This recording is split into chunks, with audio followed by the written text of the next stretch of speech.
हिंदू धर्म के अनुसार भगवान शिव ने सांप को अपने गले में डालकर और विष्णु जी ने शेष शयन करके नाग के महत्व को दर्शाया है।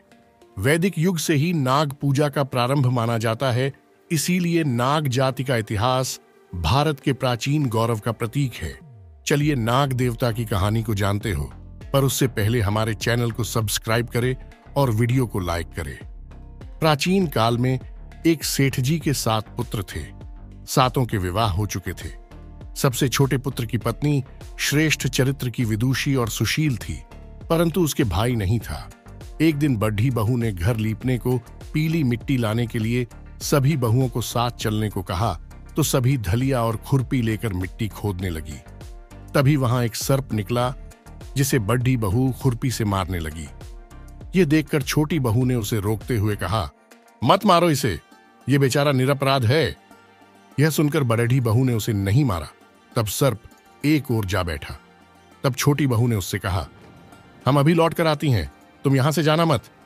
यह कहकर वह सबके साथ मिट्टी लेकर घर चली गई और वहां कामकाज में फंसकर सर्प से जो वादा किया था उसे भूल गई।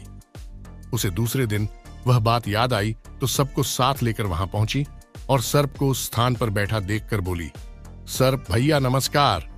सर्प ने कहा, तू भैया कह चुकी है, इसलिए तुझे छोड़ देता हूं, नहीं तो झूठी बात कहने के कारण तुझे अभी डस लेता।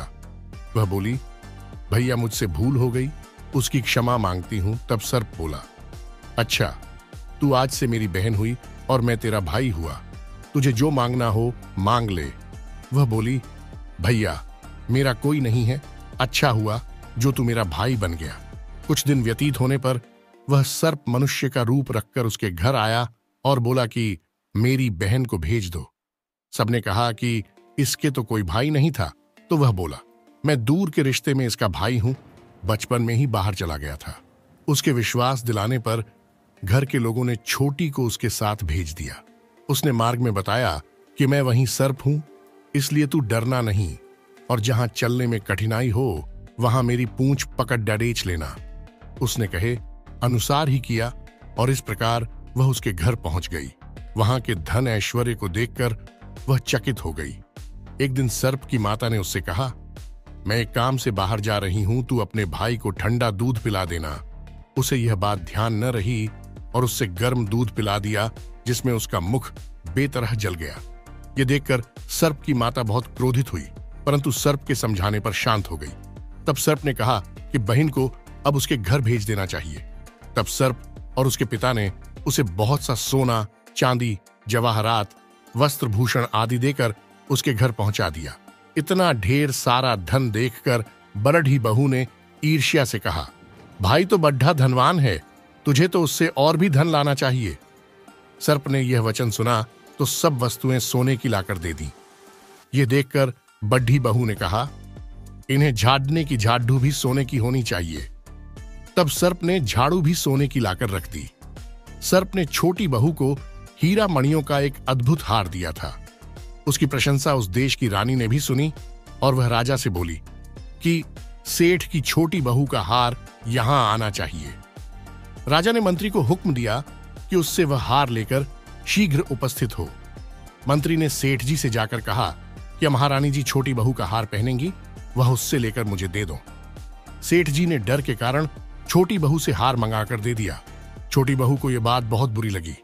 उसने अपने सर्प भाई को याद किया और आने पर प्रार्थना की, भैया रानी ने हार छीन लिया है, तुम कुछ ऐसा करो कि जब वह हार उसके गले में रहे तब तक के लिए सर्प बन जाए, और जब वह मुझे लौटा दे तब हीरों और मणियों का हो जाए।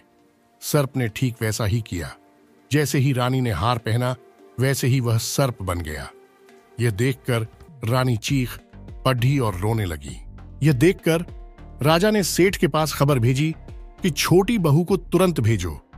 सेठ जी डर गए कि राजा न जाने क्या करेगा। वे स्वयं छोटी बहू को साथ लेकर उपस्थित हुए। राजा ने छोटी बहू से पूछा, तूने क्या जादू किया है, मैं तुझे दंड दूंगा। छोटी बहू बोली, राजन धृष्टता क्षमा कीजिए, यह हार ही ऐसा है कि मेरे गले में हीरों और मणियों का रहता है और दूसरे के गले में सर्प बन जाता है। यह सुनकर राजा ने वह सर्प बना हार उसे देकर कहा, अभी पहनकर दिखाओ। छोटी बहू ने जैसे ही उसे पहना वैसे ही हीरो मणियों का हो गया। यह देखकर राजा को उसकी बात का विश्वास हो गया और उसने प्रसन्न होकर उसे बहुत सी मुद्राएं भी पुरस्कार में दी। छोटी वह अपने हार और इन सहित घर लौट आई। उसके धन को देखकर बड़ी बहू ने ईर्ष्या के कारण उसके पति को सिखाया कि छोटी बहू के पास कहीं से धन आया है। यह सुनकर उसके पति ने अपनी पत्नी को बुलाकर कहा, ठीक ठीक बता कि यह धन तुझे कौन देता है। तब वह सर्प को याद करने लगी। तब उसी समय सर्प ने प्रकट होकर कहा, यदि मेरी धर्म बहन के आचरण पर संदेह प्रकट करेगा तो मैं उसे खा लूंगा। यह सुनकर छोटी बहू का पति बहुत प्रसन्न हुआ और उसने सर्प देवता का बड़ाढ़ा सत्कार किया। उसी दिन से नाग पंचमी का त्योहार मनाया जाता है और स्त्रियां सर्प को भाई मानकर उसकी पूजा करती हैं। दोस्तों, आज के वीडियो में इतना ही। आशा करते हैं आपको यह वीडियो पसंद आया होगा। ऐसे ही अन्य वीडियो देखने के लिए हमारे चैनल को सब्सक्राइब करें और लाइक करें।